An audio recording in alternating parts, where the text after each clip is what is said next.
It's been 30 years in this house. Because when they got here, like they get promises they're gonna have houses and place to stay, work, and they don't have it. Living conditions that in one room you see 4 or 5 people. Some houses like 15, 20 people living in a household is Immigrants, yes, we are. And like we have this ability to make any place our homes, right? Yeah, Once you can like come so far away from your home country, any other place is not a challenge. it's not. There's no It's not. other And challenge. home, you have to find home right where you are. Because when you're so far away, what, what else are you going to do? Where do you find home? Like I sometimes feel that my definition of home keeps changing so much, right? Because when I was back in Mumbai, India, I knew what home was. Was like the walls of my house, the people inside it.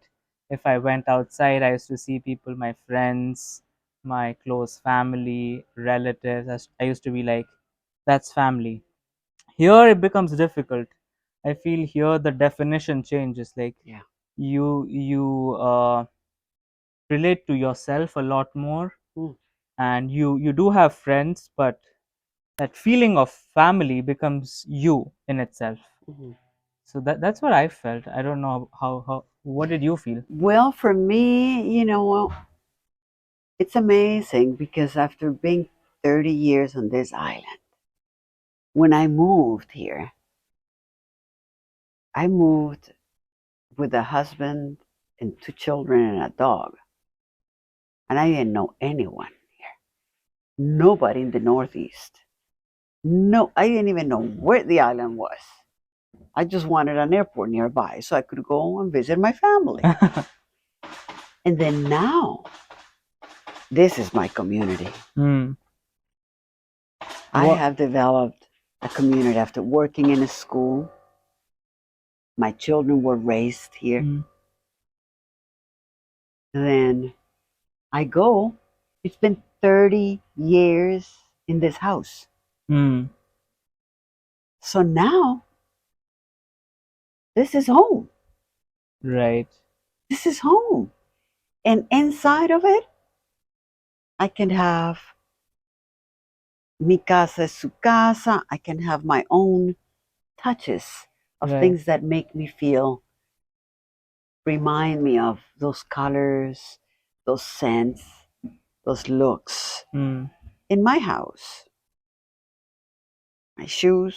Mm-hmm. But I can be anywhere. Hmm. And on the island, I feel comfortable. This is now my home. Hmm. I go visit in Colombia, not how one, how often do you visit? very often. My mom is there Hmm. and she's not well. So I go 3, 4 times a year. That is amazing. But it wasn't always like that. But now, yes, I must be there for my mom, for my family there. Hmm. And when I go, it's sad, you know, but someone is here waiting, Hmm. you know. Well, being 6, I have vague memories of, I do remember that moment in time, actually getting on the plane in Jamaica and leaving to somewhere else. Um, and then landed somewhere else, and everything seemed very different, looked the same, big. Yeah. Um, so then, so that's my vague memory of that. My childhood was, I'm Catholic, grew up Catholic, went to, Catholic schools, and but within that, my parents always maintained that strong sense of culture, Hmm. the Jamaican culture, Hmm. even though we lived in Canada, which is, it was pretty diverse. Hmm. I grew up in the suburbs, very lots of different people, um, but there was always that strong sense of the Jamaican culture. Right. In our food, I ate that way, my parents spoke, that way, patois or whatever you want, So I just grew up, never straying too far from that. What do you miss most about your life back in Canada? Definitely um, the calm, the politeness, the sense of, I just find people there are more,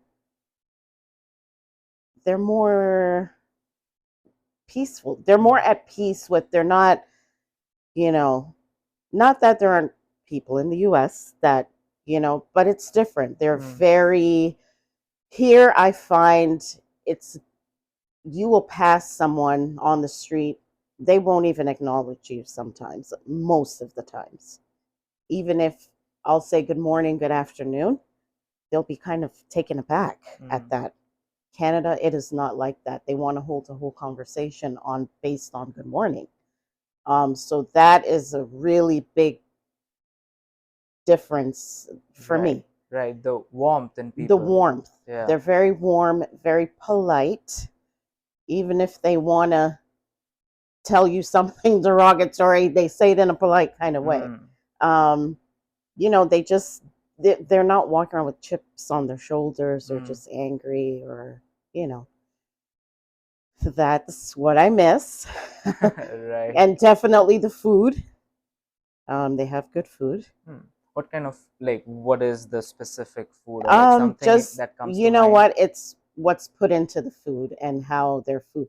There's a lot of stuff that we still need to work on over here to get it out of our foods, especially for the kids and stuff. But the taste is very different just because a lot of that stuff is eliminated out of it. Sodium is not so much, little bit.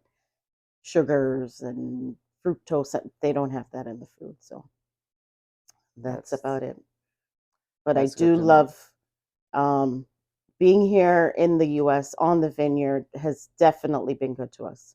If you want to achieve something, I mean, America, we know you can come here and definitely, especially as an immigrant, make something of yourself depending on your mindset. What advice would you give to your younger self when yeah, when you moved here on the island, or maybe when you were still back in Ecuador? Be more confident, to believe in myself, to do more things on my own, and don't feel afraid, because sometimes I was kind of insecure doing. I think I try my best, but I needed that confidence. And do you feel like your job of being an English professor has helped you gain that confidence? Yes. Nice. What would you say to young people in Ecuador who are thinking about moving to the Martha's Vineyard or someplace in the US, or are looking like who are looking out at some other places where they want to live? think that I think they need to do it because it's wonderful. They need to try that experience because you grow as a person when you know another culture. You can feel more compassion and empathy when you go out of your comfort zone, because sometimes your country became your comfort zone, and it's like a bubble that even with all the delinquents, politicians, and everything, but it's like you are protecting with your own language and your own values. And then when you decide to take a risk and to go out and to see the world, and I wish I can do that more. I wish I can, and I want to do that. I want to travel to more places. I want to know more cultures. That's my goal, my dream, to go to different places like India or China, different, completely different places, and to know more how the people live and the culture, the traditions, Yeah. things like that. which is why I want to be a travel journalist. So this is exactly what I love to do. I love to meet new people, uh, be involved in like new cultures which I'm Awesome. not used to or like aware of, and trying to learn something new from Yes. those cultures, Yes. because Yes. I believe that every country, every culture has something unique to Yes. offer, Yes. and it's our job to seek that. Yes. So Yes. I I'm was glad. so lucky when I came here, and I remember that I found this amazing job at the community services working just with Brazilians. Mm, And I was a home visitor. I needed to go to their homes. For me, going to their homes, it was like to go to little Brazil. mm, It was just everything in Portuguese, mm. the traditions, the music, even the food. I smelled the Brazilian food. Was like, oh my gosh, this is magical. Feels Because like it is home. like, oh my gosh, you really like, this is like Yeah. your home, like your Mm, Brazilian home. And then just talking with them and learning about how different is Brazil and Martha's Vineyard, completely different, mm, and try to be like the bridge and connect those cultures. It was very, for me it was like a gift. Like it was beautiful to mm, see, and still working with the little Brazilian kids, mm, and I can see the differences between the mm, cultures. mm. I enjoyed that. I really enjoyed that. How do you think the island has changed over the years? Because you've seen the island for quite some time now, right? Yes, I think slowly change, and I think we have more Brazilian community, Mm-hmm. and I think we have more, and I feel like the community, the Americans, they want even to speak Portuguese. They want to work with them, and they are very, because they are very welcoming. They want to, I don't know. It feels that they really want the Brazilians into that community, which is nice to see. Mm, Yeah, I that's can see nice. more Brazilian, more. Also, I can see the like a generation of Brazilian kids, which is nice, like getting a lawyer degree, Ah, right. or became interpreters, Mm, which is great. That is slowly is growing a community that is helping more Brazilians. mm-hmm. But Oh, then another thing that I see, and it's very sad, is the housing problem, which is a big problem, that we don't have more space, we don't have houses. The houses became really expensive and crazy expensive for many, uh, for family, for everybody. I don't think it's just for immigrants, it's for everybody now. is there something that you would like to share with people in Brazil who are looking to come to Martha's Vineyard and are seeing Martha's Vineyard as a location where they want to start their lives anew? If I can give them like advice, like it's just like it's crazy here right now.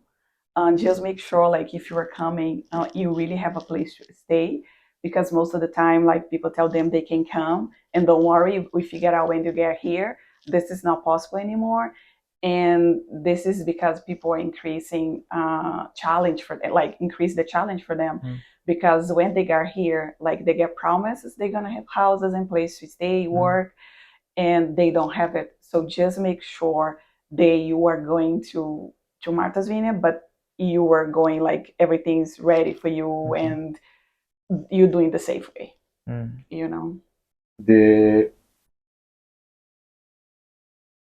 the main obstacle is the housing, because people will be eager to move where you can have a better pay and a little better peace to live in the island.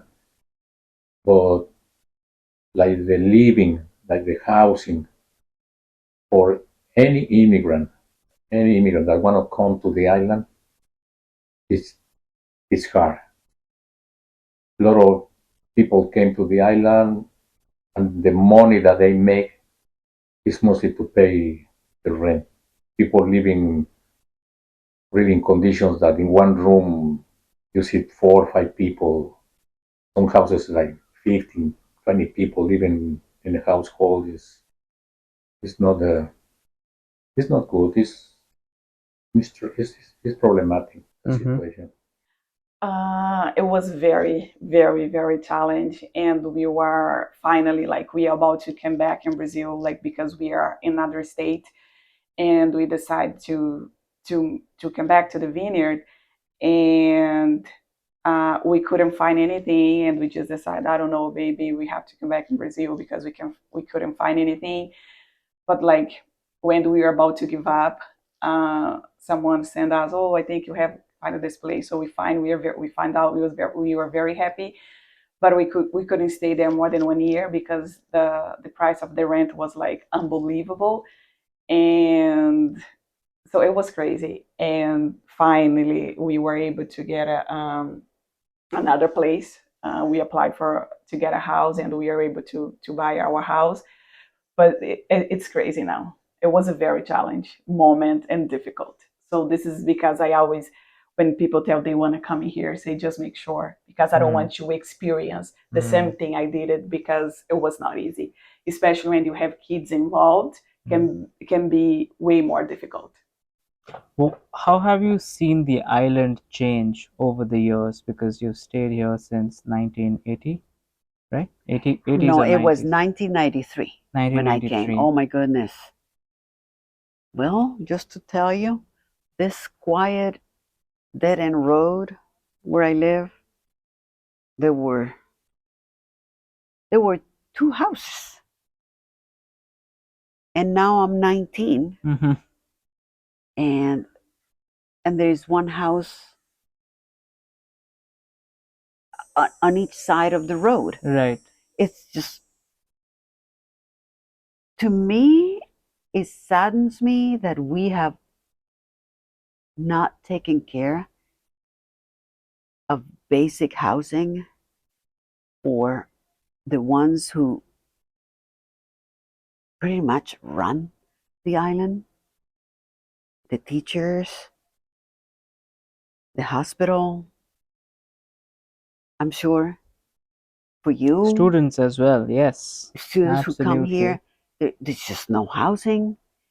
Um, the cost of living is extremely difficult. Um, in the And off season, we do have to rely on each other and help each other. So was this the case even when you moved here in 1993? Was it difficult to find housing for no, a minimum wage worker or someone who works in the service industry? Was housing well, an there was issue? not as much. I mean, I guess you can say there are more choices now because we have more restaurants and more stores, and but no, it was much more quiet. But I remember seeing many more lots, empty lots, and the Mm, houses, the size of houses. It really saddens me mm, what we're doing to the island. Um, our waters. To what degree do we expect Mother Nature can take it without responding? So to right? me, that's scary. Again, at my age, I've seen it. I've seen the beauty, but I wonder. My grandson is now 2 years old. What type of life is going to be there for him? Um, so yeah, it saddens me. And going off island, it's a major, it's a crisis. We cannot go anytime we really want to. Yeah. Now we have to be on wait lists, and we have to make sure that we wake up a certain time and go stand in line and go You think the for island basic has things. become you think the island has become an industry of some sorts, and it's not just a place where people come to relax. It has become a lot more industrialized. Yes, Everything is about money, yes, and people keep buying houses and properties just to add to their real estate, yes, right? absolutely. How many millions do you need to buy a house. That's insane. That is insane. So It's really sad that we have reached that point. And you know, yes, I'm sitting. Yes, it's my house, it's my land, but where am I going? I'm not going anywhere. This is it. Mhm. So my daughter and her husband and their son, they live next door. They would love to buy a piece of land, or even rent. Okay, rent a house. There's no way. There's no way they could afford this. You know, in the beginning, when we moved here, we had a 5-year plan, which was to, you know, go back to Florida then, basically is what it was. But over time, it didn't work out that way. And it just we became more a part of the community, with our children. And, you know, it just became harder and harder to leave. And we felt really good here. And the island has been very good to us. We did get to start a business, and it's grown over the years. It's like about 9 years now, which I never even saw that happening when we, you know, when we opened this to begin with. Right. But housing is definitely a situation. We ourselves lost housing after being in there for about since 2011, from we moved here. We lost it. Of course, it seems further and further the dream to purchase something here has gotten further off the grid. It's like it's you know, almost unobtainable. Choose like us right now, I'm actually running about 15 different business, and usually I spend a couple days on different ones throughout the week. I do work more than I should, but the challenge is that I never really work a day in my life because everything I do I love. I don't want to do what Bill Gates and everybody's doing right now.